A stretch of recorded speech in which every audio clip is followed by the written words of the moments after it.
এটার ভিতরে কারো প্রেম আসে, কারো আসে না। না আসার কারণ হলো কলবে রোগ আছে। মনে রাখবেন, আপনাদেরকে প্রথম মেসেজ দিয়েছি যে মনোযোগ সহকারে জিকির করেন। কেউ করেছেন, কেউ তাকিয়েছিলেন। পৃথিবীর ভিতরে অনেক ওষুধ আপনারা সেবন করেন। ডাক্তার যদি আপনাকে আগামী দিন সকালবেলা বলে আপনি 3 বেলা এই ওষুধটা খেতে হবে, কি জন্য বলবে? শরীরের রোগকে ভালো করার জন্য। কথাটা বুঝেন তো আপনারা? আমাকে ডাক্তার বলতে দেরি, টাকা থাকুক আর না থাকুক বাকি এনে হেলেও আমি ওষুধটা খেয়ে আমার শরীরকে সুস্থ রাখার চেষ্টা করব।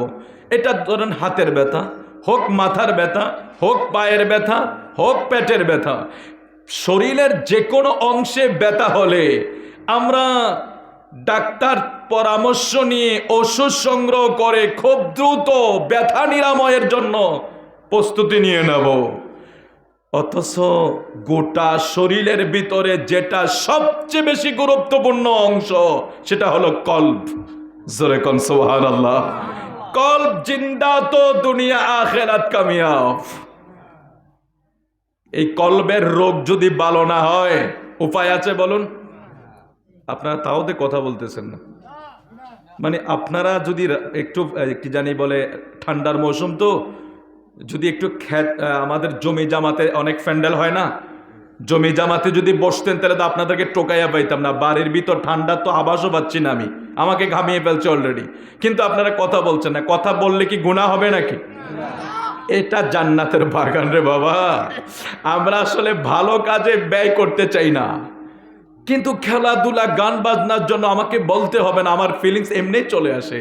আর সেটা যে কোন জায়গা থেকে আসে সেটা আমরা জানি না, সেটা তো আমাকে শয়তান লারি আমাকে উড়াচ্ছে। নজুবিল্লাহ বলবেন না? আমি বিনয়ের সাথে বলবো, আপনারা কথা বললে কিছু সময় বলতে পারবো, আর যদি চুপচাপ তাকিয়ে থাকেন তাহলে আমিও আমাদের ভাইদেরকে বলবো তাবারুক দিয়ে সবাইকে একটু শক্তিমুক্তি করে বাড়িতে বিদায় করে দেই। তারপর আপনাদেরকে বেশি কষ্ট দেব না, কারণ আপনারা দীর্ঘ সময় আলোচনা শুনে আসতেছেন। আমিও আমার 9:30 ম্যাক ধরার কথা ছিল, তারপরে এসেছি। একটু ভুল হয়ে গেছে, আমি ভাবছি ক্যান্টনমেন্ট আমার মাহফিল, চলে গেছি অলরেডি আমতলি। তা আমি বলছি সাহেবের বাজার যেটাকে ক্যান্টনমেন্টের কাছে, আমার শাহিদুল ভাই মনে করছে সাহেবাবাদ। এই পেছে আমি চলে গেছি ওই দিকে, হঠাৎ আবার গাড়ি করে আনলাম। যাই হোক, এসেছি আলহামদুলিল্লাহ। আপনাদের কাছে আসতে পেরেছি এটাই শুকরিয়া। অনেক নিয়ামত আল্লাহ খাওয়াইছে, অনেক আপ্যায়ন তারা করেছে মাহফিলের যারা তত্ত্বাবধানে আছেন। সব কিছুর প্রতি আল্লাহর কাছে কোটি কোটি শুকরিয়া আদায় করছি। আল্লাহ আমাদেরকে সবাইকে কবুল করুক, যদি বলুন আমিন। তো যারা আশেপাশে আছেন সবাই চলে আসবেন, একটু বসে যাবেন, কিছু কথাবার্তা বলবেন। এই মুহূর্ত থেকে, শুধু এই মুহূর্ত না, যখন থেকে মাহফিল শুরু হয়েছে একটা শরীয়ত বিরোধী কিছু হয়েছে? বলুন না, শরীয়ত বিরোধী কিছু হয়েছে?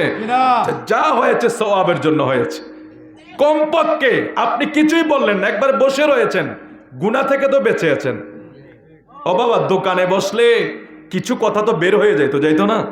নাইলে কারো গীবত করতাম, নাইলে বন্ধুর সাথে বন্ধু আড্ডা দিতে যায় কিছু কথা বলে ফেলতাম। কমপক্ষে মাহফিলের সময়টা পর্যন্ত আল্লাহ আমাদেরকে গুনাহ থেকে তো বাঁচিয়ে রাখছে। আগামী দিন যদি মারা যায়, আল্লাহ যদি জিজ্ঞেস করে বান্দা কি করছস, কিছুই নাই, আল্লাহ ওই কিছু সময় গুনাহ থেকে বেঁচেছিলাম, এতটুকু তো উসিলা হতে পারে। আল্লাহ অনেক রহমান না, তিনি চাইলে আমাদেরকে একটা উসিলা দিয়ে মাফ করে দিতে পারে। আমিন বলেন।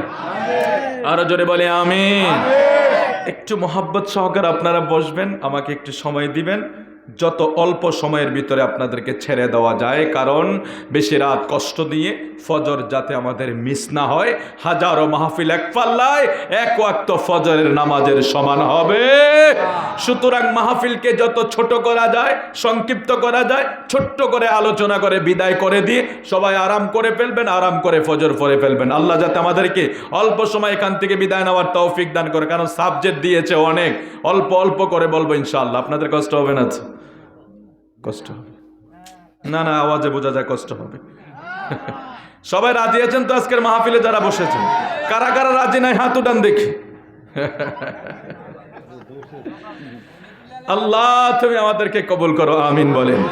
আর জোরে বলে আমিন। আমরা ইনশাল্লাহ আলোচনায় চলে যাব। আর একটু মহব্বত করে আমি যেভাবে বলবো আপনারা এভাবে বলবেন। আমরা সব কিছুই পারি ইনশাআল্লাহ। একটা হচ্ছে তরিকতের জিকির, আর একটা হচ্ছে শরীয়ত। এগুলি আমরা ধাপে ধাপে যখন করি, এক একটা দরবার এক একটা সবক দেওয়া হয়, দরবার ভিত্তিক এক একটা সবক দেওয়া হয়।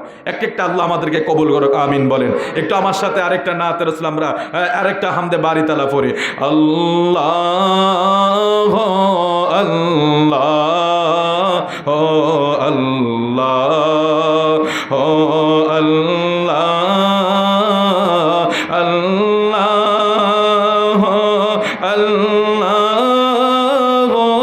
আল্লাহ ও আল্লাহ। এটা বড় মায়ার সুর, বিশ্বের সেরা জিকির বলতে পারেন। আলহামদুলিল্লাহ বলবেন না? সেই একটু সবাই জবান করে বলেন। আচ্ছা, এই যে ডাকতেছি, কি এক মায়া। আল্লাহ, আপনি যদি শুনতে পাইতেন আল্লাহ আপনার এই ডাকে কত খুশি হয়। আপনি কোনোদিন দুনিয়ার কাউকে ডাকতেন, একমাত্র আল্লাহকেই ডাকতেন। কারণ বান্দা একবার আল্লাহ বলে, আল্লাহ এত খুশি হয়।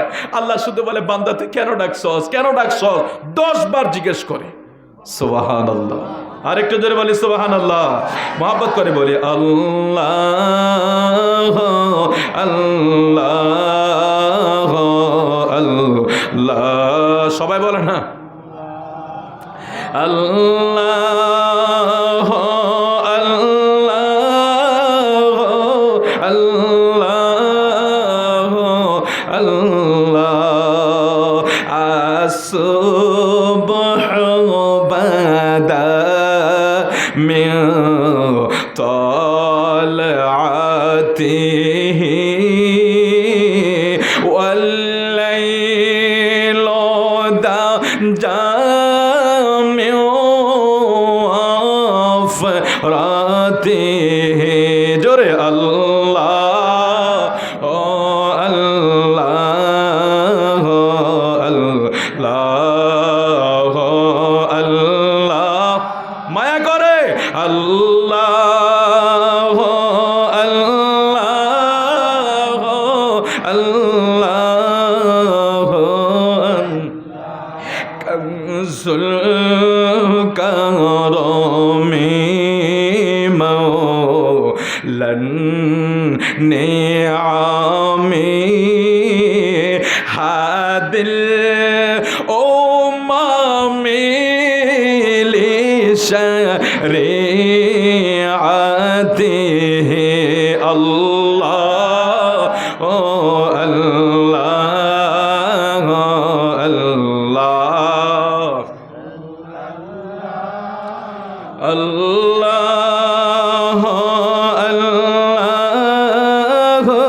আল্লাহ আল্লাহ। বলুন আল্লাহ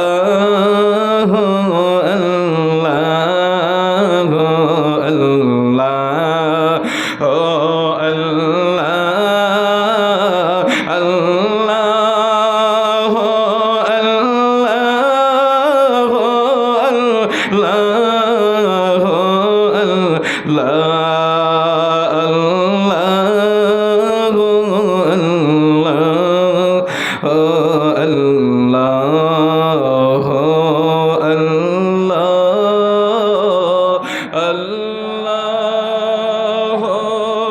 আল্লাহ আল্লাহ আল্লাহ আওয়াজ করে বলে আল্লাহু আকবার। মোহাব্বত করে বলে ইয়া রাসূলুল্লাহ। আউযু বিল্লাহি মিনাশ শাইতানির রাজীম। বিসমিল্লাহির রহমানির রহিম।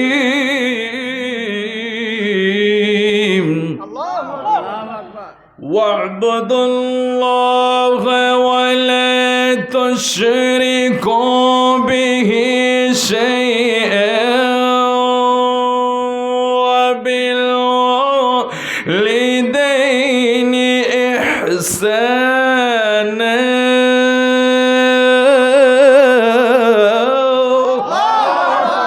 আল্লাহ বলছেন, বান্দা আমি আল্লাহর ইবাদত করো। সুবহানাল্লাহ বলেন। ইবাদত হবে কার? মনোযোগ দিয়ে কথা বলবেন তো আপনারা। আমি একটানা শেষ করে দেব, বেশি আর কষ্ট দেব না। আমি আমার ঘড়ির টাইম ধরে কথা বলবো। আল্লাহ বলছেন বান্দা ওয়াবুদুল্লাহ, আমি আল্লাহর ইবাদত করো, আমি আল্লাহর বন্দেগী করো। পৃথিবীতে আল্লাহ মানুষ বানাইলেন ওয়ামা খলাকতুল জিন্না ওয়াল ইনসা ইল্লা লিয়াবুদুন। বান্দারে আমি জিন এবং মানুষ বানাইলাম শুধু আমি আল্লাহর ইবাদতের জন্য। 18,000 জাত, 80,000 মাখলুক, আসমান বলেন, জমিন বলেন, পাহাড় বলেন, পর্বত বলেন, সমস্ত কিছু মানুষের খেজমত করে কি করে না? জোরে বলুন। একটা পিঁপড়া, সেটাও মানুষের কল্যাণের জন্য। গাছপালা তরুলতা মানুষের কল্যাণের জন্য। সাগর মহাসাগর ঝর্ণা পাহাড় মানুষের কল্যাণের জন্য। কায়নাতে মাওলা যা সাজাইলা সব কিছু মানুষের কল্যাণের জন্য সাজাইলা। গাছ আপনার খেদমত করবে, চন্দ্র আপনার খেদমত করবে, সূর্য আপনার খেদমত করবে। আল্লাহর জমিনে যত প্রাণী যত সৃষ্টি আছে সব কিছু আপনার খেদমত করবে। আল্লাহ বলে বান্দা তুই শুধু একা একা, তুই বান্দায় আমি আল্লাহর ইবাদত করবি। জোরে জোরে কোন সুবহানাল্লাহ।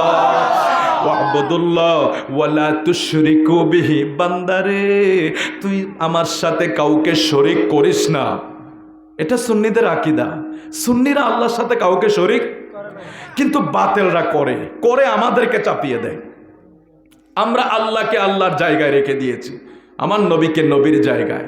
আমার আল্লাহ যেখানে রেখে আল্লাহ নবীকে যেখানে রেখে যেভাবে সম্মান দিয়েছে আমরা সেগুলি আলোচনা করি, বানিয়ে বলি না। ঘর থেকে বলি না, দলের কথাও বলি না, দলের কিতাব পয়রাও বলি না। আল্লাহ রাসূল যা রেখে গেছে ওগুলি আমরা বলতে চেষ্টা করি, ঠিক কিনা বলেন? আমরা কারো ফাইরবি করি না, কারো রাজনীতি করি না, কখনোই আঙ্গুলে এ দেশের কখনো বলতে আমি ব্যক্তিগতভাবে এ কালির দাগ এখানে লাগে না। তাহলে আমাদেরকে আপনি গাও বড়াইবেন কেন?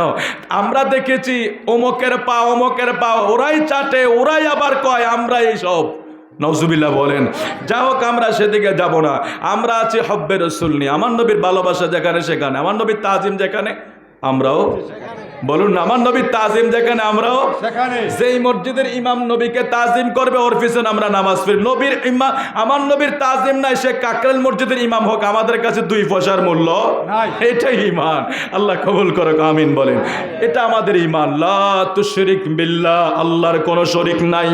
এটা আহলে সুন্নাত ওয়াল জামাতের আকীদা, আল্লাহর কোনো শরীক নাই। আল্লাহ বলে বান্দারে তোরা আমি আল্লাহর ইবাদত কর এবং আমার সাথে কাউকে শরীক করিস না। একটু মনোযোগ দেন। ভাঙ্গাইন্না ফারা এলাকার ভাই বাবারা একটু মনোযোগ দেন। আল্লাহ বলে দিচ্ছেন তোমরা আমার সাথে শরীক করবা না আর আমার ইবাদত করো। তারপরে আল্লাহ যেই ওয়াদাটা দিচ্ছেন এটা একটু মনোযোগ দিয়ে শুনতে হবে বন্ধুও। আল্লাহ বলে দিচ্ছেন বান্দায় আমি আল্লাহর ইবাদত, আমার সাথে শরীক চলবে না। তারপরে তোমার যেই কাজ ওয়াবিল ওয়ালিদাইনি ইহসানা, ওয়াবিল ওয়ালিদাইনি ইহসানা। রে বান্দা আমার ইবাদতের পরে তোমার যেই কাজ সেটা হলো মা বাবার খেদমত করো। সুবহানাল্লাহ বলবেন না? আপনারা একটু খেয়াল করেন বাবা, প্রথম ডিক্লার হচ্ছে ইবাদত কার করবে? আল্লাহ। তারপরে আল্লাহর সাথে কাউকে শরীক করা যাবে না। এটা তো এক শরীক যে করে তার তো কোনো ইবাদত নাই। শরীক যে করে তার কি ঈমান আছে? তো শরীক যে লা তুশরিক আল্লাহকে এক মানে, রসুলকে মানে, তারাই তো ঈমানদার। তো যিনি ঈমানদার তিনি ইবাদত করবে। আর ঈমানদার ইবাদতের পরের কাজ হইল ওয়াবিল ওয়ালিদাইনি ইহসানা। আল্লাহু আকবার। আল্লাহ বলছেন বান্দারে তোমরা আমার ইবাদতের পরে তোমার মা বাবার খেদমত করো। মা বাবার মা বাবার সেবা করো, মা বাবার খেজমত করো। ও জিরুয়াইন ভাঙ্গাইন্না এই গ্রামের আশেপাশের ভাই বাবারা, মা বোনেরা, সবার জন্য আজকের আলোচনাটা বড় গুরুত্বপূর্ণ বিষয় বয়ে আনবে। আপনাদেরকে বলছি বাবা, আল্লাহর ইবাদতের পরে যদি মা বাবার খেজমত হয়, এটা কত গুরুত্বপূর্ণ বিষয় যদি আমরা একটু মনোযোগ সহকারে শ্রবণ করি। কারণ আমার প্রিয় রাসূল এই মা বাবার বিষয় অনেক আলোচনা নবী করে গিয়েছেন। আমার নবী অনেক আলোচনা করে গিয়েছেন। কারণ মা বাবার মনে যারা কষ্ট দেয়, আল্লাহ বলে আমার আরশ কেঁপে ওঠে। জোরে কন নাউজুবিল্লাহ। আমার প্রিয় নবীর সাহাবী আলকামা রাদিয়াল্লাহু তাআলা নবীজির সাহাবী, বড় দামি জিনিস। আমার নবীর সাহাবীর ভিতরে কোনো কলঙ্ক নাই। আলকামা একবারে মৃত্যুর বিছানায় শুয়ে গেলেন। আলকামা কালিমা পড়তে গেলে মুখ বাঁকা হইয়া যায়, কালিমা পড়তে পারে না। আলকামার বিবি কয় আমার স্বামী তো একজন সাহাবী রাসূল, আমার নবীর সাহাবী হইয়া ঈমান হারা হইয়া ইন্তেকাল করবে, ও তার মুখ বাঁকা হইয়া যায়, কালিমা পড়তে পারে না। নূর নবীজির দরবারে খবর পাঠাইলেন, ইয়া রাসূলুল্লাহ, নবী গো, আপনার আলকামা কালিমা পড়লে জবান বাঁকা হইয়া যায়, পড়তে পারে না। দুনিয়ার জিন্দেগি সব বিতা হইয়া যাবে যদি মরণের টাইমে কালেমা নসিব না হয়। ঠিক কিনা বলেন? আমাদের জিন্দেগি বিতা। হাদিসে মোবারকায় আসছে, হাবিবে কিবরিয়া বলেছেন, গোটা জিন্দেগি অনেকে বন্দিগি করেছে, তাকদিরে লেখা নাই সে জান্নাতে যাবে, মরণের টাইমে সে বেঈমান হয়ে মারা যাবে। নাউজুবিল্লাহ বলেন। আবার হাদিস শরীফে আমার নবী আরেকটাও বলেছেন, গোটা জিন্দেগি বন্দিগি করে নাই, গুনাহের সাথে জিন্দেগি কেটেছে, কপালে লেখা আছে সে জান্নাতে যাবে, মরণের সময় সে ঈমান নিয়ে ইন্তেকাল করবে। সুবহানাল্লাহ, সুবহানাল্লাহ। কত গুরুত্বপূর্ণ বিষয়। তাইলে এখানে আমার প্যারা রাসূল সাল্লাল্লাহু আলাইহি সাল্লামের সাহাবী রাসূল যখন কালিমা পড়তে পারছেন না, আমার নবী দুজন সাহাবীকে পাঠালেন তালকিন দেওয়ার জন্য, একই অবস্থা। তো নূর নবী বিষয়টাকে একটু অবজারভেশন করলেন যে একজন সাহাবী সে কিভাবে কালিমা পড়তে পারবে না। বিষয়টা সাহাবী যাদেরকে আমার নবী বলছেন মা আনা আলাইহি ওয়া সাহাবিহি, আমার নবীর পরে কাউকে অনুসরণ করে যদি আপনি দ্বীন ধর্ম ঈমান টিকাইতে চান, সেটা হলো আমার নবীর সাহাবায়ে কেরাম। আরেকটা জোরে বলি সুবহানাল্লাহ। নূর নবীজি বিষয়টাকে দেখলেন, তার মাকে ডাকলেন, খবর দিলেন যে আলকামার ঘরে কে বেঁচে আছে। আমার নবী খবর নিয়ে দেখলেন তার ঘরে একজন বৃদ্ধ মা বেঁচে আছে। মনোযোগ দিয়েন বাবা। বৃদ্ধ মাকে ডাকলেন, মা আমি তোমার কাছে জানতে চাই, ও মা তোমার কাছে জানতে চাই, তোমার এই ছেলেটা তোমার মনে কখনো কষ্ট দিয়েছে কিনা? মা এমন এক জিনিস, সন্তান যদি মারে হাজারো ব্যথা দেয়, কোনোদিন মা অভিযোগ করে না। এটার নাম হইল মা, যাদের কোনো তুলনাই হয় না। আমার নূর নবীজি জিজ্ঞেস করলেন, এই আলকামার মা আমি তোমার কাছে জানতে চাই, তোমার ছেলে তোমার মনে কোনোদিন কষ্ট দিয়েছে কিনা? আলকামার মা বলবে না, বলবে না। আমার নূর নবীর রিকোয়েস্টে বলে দিলেন, ইয়া রাসূলুল্লাহ, নবী গো, আমি আলকামারে বড় ভালোবাসতাম আমার ছেলে হিসাবে, আমার তার পিছনে অনেক ব্যয় আছে, অনেক শ্রম আছে। অনেক ছোট থাকতে তার বাবা মারা যায়, আমি কিন্তু তাকে বড় করছি, মানুষ করছি। একটা ছেলের দিকে তাকায় আমি কোনো দিকে যাই না রে। জিরওয়াইনের এলাকার ভাই বাবারা গভীর মনোযোগ, আমার নূর নবীর সাহাবীর হাল দেখুন। আলকামার মা যখন নবীর দরবারে বিচার দিলেন, হুজুর আপনি যখন জানতে চাইছেন বিষয়টা আমি বলে দেই, আমি যখন তাকে বিবাহ করাইলাম তারপর থেকে আমার থেকে তার পরিবার অথবা তার স্ত্রীর মর্যাদা আমার থেকে তার কাছে বেশি প্রাধান্য পেয়ে গেল। হুজুর এমন দৃশ্য আমি মা হইয়া সইতে পারি নাই। আল্লাহু আকবার বলবেন না? দেখছেন বিষয়টা কিন্তু কঠিন কিছু না। আমাদের দেশে মাকে মারে কিনা? ও বাবা, আপনার এটা ব্রাহ্মণপাড়া না? ব্রাহ্মণপাড়া হয়তো না হইতে পারে, জিরুয়াইনে না হইতে পারে, ভাঙ্গাইনাতে না হইতে পারে, কিন্তু পেপার পত্রিকা খুললে আমরা কিছু দৃশ্য দেখি কি দেখি না? ও ভাই, সবচেয়ে বড় কি জানি বলে আমরা দেখার বিষয় হচ্ছে আমাদের দেশও বৃদ্ধাশ্রম হচ্ছে কি হচ্ছে না?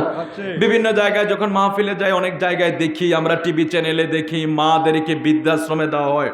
আচ্ছা, যেখানে আল্লাহ বলেছেন উফিউ ওয়ালা তানহারহুমা, আপনাদের কষ্ট হচ্ছে বাবা? আল্লাহ কি বলছে দেখেন, এখানে অনেক বয়োজ্যেষ্ঠ বাবারা আছেন। একটা মানুষের গুরুত্বপূর্ণ সময়টা হলো যখন বৃদ্ধ হয়ে যায়। বৃদ্ধ অবস্থায় যদি তার সঙ্গী কেউ না থাকে, এর চেয়ে আর কষ্ট কি আছে বলুন? বলুন না বাবা, কষ্টের কি আর শেষ আছে? আমি যখন নওজোয়ান, আমার টাকা থাকলে আমার পাশের লোক অভাব নাই, আমার ক্ষমতা থাকলে আমার লোকের অভাব নাই, আমার শরীরে শক্তি থাকলে আমার বন্ধুর অভাব নাই। কিন্তু আমার অভাব তো ওই সময় যখন আমার শরীরটা নিস্তেজ হয়ে গিয়েছে, বয়স শেষ হয়ে গিয়েছে, আমি ঠিক মতো হাঁটতে পারি না, খাইতে পারি না, রোজগার করতে পারি না। ওই সময় একজন মা নিজের কিছু নিজে করতে পারে না। ওই সময় যদি মাকে সন্তানেরা বৃদ্ধাশ্রম মতো জায়গায় রেখে দেয়, তাহলে আপনারা বলুন ওই সমস্ত সন্তান যদি 1 কোটি বার হজ করে লাভ হবে? লাভ হবে? এই কথাটাই আল্লাহ কোরআন শরীফে পরিষ্কার করে দিয়েছেন, উফিম ওয়ালা তানহারহুমা ওয়াকুল্লাহুমা কওলান কারীমা। সাবধান, তোমার বাবা মাকে এমন পরিমাণ ব্যথাও দিও না যা দ্বারা সে উফ শব্দটা ব্যবহার করবে। উফ শব্দ আমরা কখন ব্যবহার করি? বেশি কোবাকুবি করলে না সামান্য? তাইলে বুঝে নেবেন আপনারা, আলোচনা কিন্তু আমল করতে হবে। নিয়ত করে নেন সবাই, আল্লাহ আমাদেরকে আমল করার তৌফিক দেখ, জোরে বলে আমিন। সালাতুন ইয়া রাসূলুল্লাহ। ভাই একটু অল্প করে দেখবেন, কাফ ফুরিয়ে নষ্ট করছে। সালাতুন ইয়া রাসূলুল্লাহ।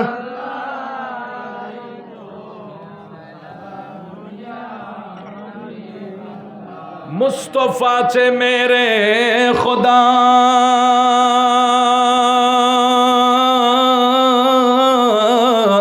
को प्यारे कितने देख ले, अरे खानाए काबा को के बेला कह दिया तो हो गया।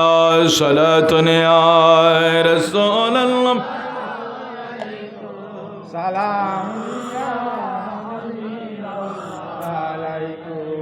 আমার নুরুন নবী বিষয়টা জানতে চাইলেন। আলকামার মা বলে দিলেন, হুজুর আমি তাকে অনেক তার ছোটকাল থেকে আমি তাকে বড় করতে গিয়ে আমি কারো ঘরে যাই না। এটা মায়েদের একটা গুণ আছে। কিছু কিছু মা হয়তো হতে পারে, আমাদের জীবনে দেখা বহু মায়েরা একটা সন্তানের দিকে তাকায়া জীবন যৌবন সব শেষ কইরা দেয়, আছে না নাই? আমি জানি না আপনাদের নজরে কিরকম আছে, আমরা দেখেছি এমনও মা আছে, একটা বিবাহ হয়েছে, একটা সন্তানের দিকে তাকায়া আর কোন স্বামীর ঘরে যায় না। আল্লাহ মায়েদের অন্তরে কি মায়া দিয়া তাদেরকে আল্লাহ বানাইছে। ওই সন্তান যতই অপরাধী হোক, রাতের গভীরে যদি সন্তান যদি মারে মা কয়া ডাক দেয়, মা দরওয়াজাটা খুইলা সন্তান রে বুকে নিতে দেরি করে না। আল্লাহ তুমি কি মায়া আমার ভিতরে দিয়ে দিলে। আমরা পুরুষের ধর্ম হইল একজন বিবি মারা গেলে আবার আমরা বিবাহ করব, অধিকাংশ ক্ষেত্রে আমাদের পুরুষের ক্ষেত্রে সেটা ঘটে। কোনো পুরুষ থাকতে পারে না, কিন্তু অধিকাংশ মায়েরা একটা ছেলের দিকে তাকায়া জীবনটারে কাটায়া দেয়। আলকামার মা কয়, ইয়া রাসূলুল্লাহ, নবী গো,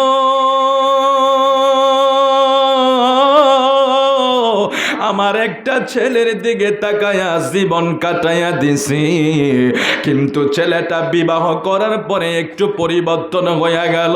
এই জায়গায় আমার হৃদয়ে একটু কষ্ট আছে। আমার নবী কয়, বুঝতে পারছি আলকামার মা, আমি বুঝতে পারছি। আমি জানি কোন মায়ের মনে যদি ব্যথা থাকে, কোন মায়ের মনে যদি কষ্ট থাকে, সে ঈমান নিয়ে মরতে পারবে না। নাউজুবিল্লাহ বলেন। ও জিরওয়াইনের ভাঙ্গাই না। এই এলাকার ভাই বাবারা মনোযোগ দিয়া শুনিয়া লও, মাকে যখন গালি দাও সাবধানে দাও, মাকে যখন ধমক দাও সাবধানে দিও, মার সাথে চোখ রাঙ্গাও যখন সাবধানে রাঙ্গায়ও। কারণ তুমি অতীত বইলা যাও, তোমার মা তোমারে পেটে লইয়া কত যন্ত্রণা পোহাইছে। এই জিরোয়াইনের কোন যুবক, শক্তিশালী একটা যুবকের পেটের ভিতরে যদি মাত্র 2-3 কেজি ওজনের একটা ইট যদি এলাকার মাতবররা বেঁধে দেয় আর বলে দেয় তুই বেশি না একটা সপ্তাহ সেটারে লইয়া ঘুরবি, 2 কেজি 1 কেজি ওজনের ইটটারে আমার দেশের শক্তিশালী যুবকটাও 1 সপ্তাহ পেটে বাইদা রাখতে পারবে না। যুবক রে, কোনদিন যদি তোমার পেটে একটা পাথর বাইদা তোমারে যদি 1 সপ্তাহ ঘুরানো যাইতো, তখন বুঝতে পারতা তোমার আমার মা যখন তোমারে আমারে পেটে ধারণ করছে, 1 দিন নয় 2 দিন নয়, 10 মাস 10 দিন মা তোমারে আমারে পেটে রাখছে। কত কষ্ট মায়ে পাইছে। মা ঠিক মতো ঘুমাইতে পারে না, মা ঠিক মতো এক বাড়ি থেকে আরেক বাড়িতে লজ্জায় যায় না। রাতের গভীর যখন হয় সবাই ঘুমায়া যায়, রাতের গভীর যখন হয় সবাই ঘুমায়া যায়। মার পেটে সন্তান যখন পাও গলি নাড়াচাড়া করে, মার কলিজাটা যেন ফেটে যায়। মা ঘুম থেকে ওইটা খাটের সাথে হেলান দিয়া বসে থাকে, ঘুমাইতে পারে না। মা অনেক সময় অসহ্য হইয়া এদিক সেদিক দৌড়াদৌড়ি করে, অনেক সময় মনে করে নিজের জীবনটাই আমার দিয়া দিতে মনে হয়, আর যন্ত্রণা সহ্য হয় না। তোমরা কোনদিনও মায়ের মনেতে আঘাত দিও না। ওরে মায়ের মনে আঘাত দিলে, আরে মায়ের মনে আঘাত দিলে আল্লাহ যে সহায়। তোমরা কোনদিনও মায়ের মনেতে আঘাত দিও না। হায় হায়, তোমরা কোনদিনও মায়ের মনেতে আঘাত দিও না। আরে 10 মাস 10 দিন মায়ে গর্বে দিল ঠাই, রক্ত মাংস খাইয়া মায়ের বড় হইলাম ভাই। ওরে 10 মাস 10 দিন মায়ে গর্বে দিল ঠাই, রক্ত মাংস খাইয়া মায়ের বড় হইলাম ভাই। ওরে মায়ের সবের কালে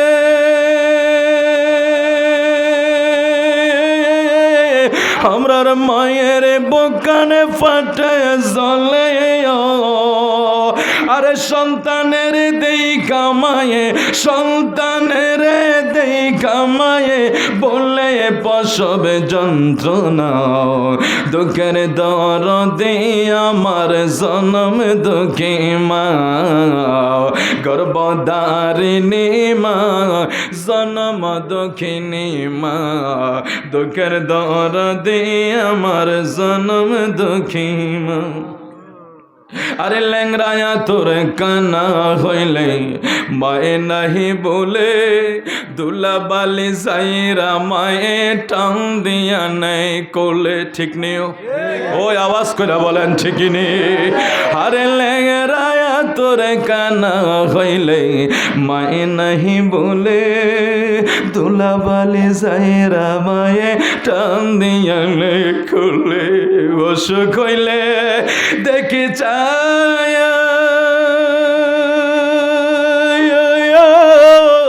আমরার মায়ের রয়েছে বিছানায় বইয়ারে। ওরে অসুখ হইলে দেখি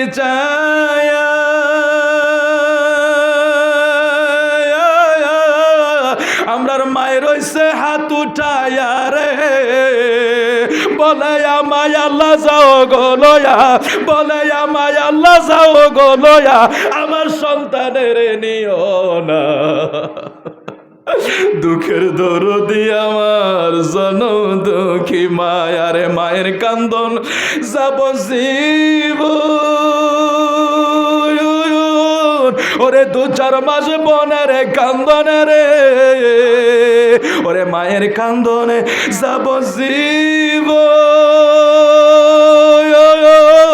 আরে 2-4 মাসে বনের কান্দনে রে, ওরে ঘরের ফরি বাইরের কান্দন, ঘরের ফরি বাইরের কান্দন, কয়েক দিন পরে থাকে না। দুঃখের দরদি আমার জনম দুঃখী মা, গর্ভধারিণী মা, জনম দুঃখিনী মা। দুঃখের দরদি আমার জনম দুঃখী মা। আল্লাহ, একটু আওয়াজ করে কোন আল্লাহ, জবান খুলে কোন আল্লাহ। সবাই আমার সাথে একটা দোয়া পড়েন, রব্বির হামহুমা কামা রব্বায়ানি সগীরা। আল্লাহ,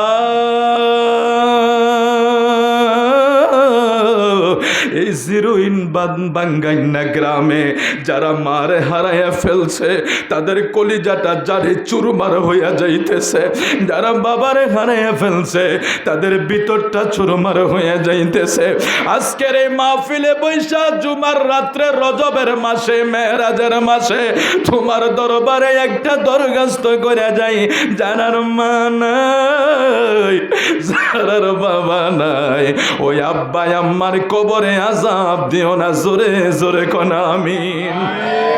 আরো মোহাব্বত করে বলেন আমিন। আমার নবী কয়, এ সাহাবীরা শোনো, লাকড়ি জমাও। লাকড়ি জমাট করলেন, আগুন জ্বালাও। আগুন জ্বালিয়ে দিলেন, আগুন ধাউ ধাউ করে জ্বলতেছে। আলকামার মা বলে, ইয়া রাসূলুল্লাহ, নবী গো, আগুন জ্বালাইলেন কার জন্য? এই মনোযোগ, আগুন জ্বালাইলেন কার জন্য? আলকামার মা জানতে চাইলেন, নবী গো, এই আগুন কার জন্য জ্বালাইলেন? আমার নবী কয়, আলকামার মা রে, যেও যদি মায়ের মনে কষ্ট দেয়, আমি নবীও তাদের জন্য দোয়া করি না। কারণ আবু হুরায়রা নূর নবীর দরবারে আসলো, ইয়া রাসূলুল্লাহ, নবী গো, আমার মা আমারে মারছে। আমার নবী কয়, আবু হুরায়রা, মার বিচার নবীর দরবারে গ্রহণ করা হয় না। মা যতই কষ্ট দেখ, মা যদি মুশরিক হয়, মনোযোগ, মা যদি বেঈমান হয়, মা যদি কাফের হয়, সন্তান হইয়া মারে ব্যথা দেওয়া যাবে না। হে আবু হুরায়রা বলে, হুজুর না, বিচার না, একটু দোয়া কইরা দেন। আলকামার মাকে আমার নবী বলতেছে, এগো মা শোনো, তোমার সন্তান তোমার মনে ব্যথা দেওয়ার কারণে আল্লাহ তারে কবরে গেলে জাহান্নামের আগুনে জ্বালাইব। এগো মা, তাকে জাহান্নামের আগুনে জ্বালানোর আগে আমি নবী তারে দুনিয়ার আগুন দিয়া জ্বালায়া দেবো। আলকামার মা আমার নূর নবীর কাছে হাত জোর কইরা বলে, ইয়া রাসূলুল্লাহ, নবী গো, 10 মাস 10 দিন গর্ভে লইয়া এত কষ্ট ভোগ করেছিলাম, এত যন্ত্রণা পাইছিলাম।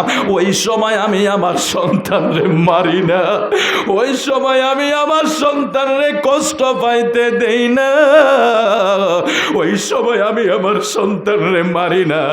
মারলে তো আমি ছোট থাকতেই মেরে ফেলতে পারতাম।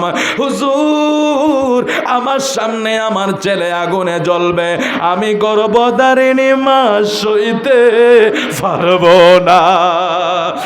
নবী গো,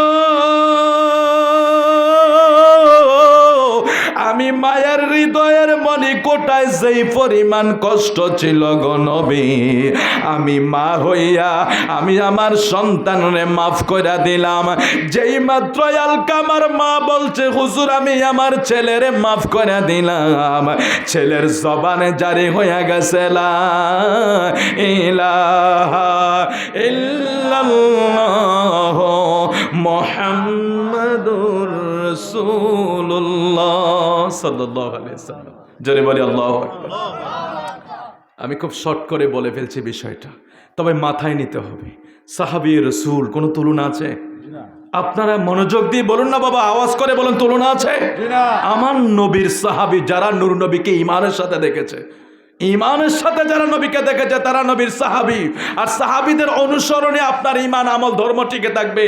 হাজিরিন, সেই সাহাবী রাসূলের ঘটনা মানে গোটা বিশ্ব শিক্ষা গ্রহণ করো, গোটা বিশ্ব শিক্ষা গ্রহণ করো। নবীর সাহাবী যখন মায়ের কাছে আটকিয়ে যায়, তাইলে জিরুইন, বুড়িচং, কুমিল্লা, বাংলাদেশ নয়, গোটা বিশ্বের বর্তমান সাধারণ মানুষ মায়ের মনে কষ্ট দিয়া 50,000 50 কোটি বার হজ করলেও কোনো লাভ হবে না। এবার যত বড় মৌলবী হোক, একজন মৌলবী একজন আবেদের কথা শোনাবো আপনাদেরকে, একমাত্র মায়ের সাথে বেয়াদবির কারণে কি হয়েছে শুনবেন আপনারা। আমরা তো অনেক সময় মনে করি আমি মৌলবী, আমি মাকে কষ্ট দিলে মনে হয় মোল্লার ফাগরি আর পাঞ্জাবি দিকে আল্লাহ ছেড়ে দেবে। না, এই বিষয়গুলো শোনার জন্য কিছু এক্সাম্পল আমাদের দরকার আছে। আমরা একটু দরুদ শরীফ পড়ি, আল্লাহুম্মা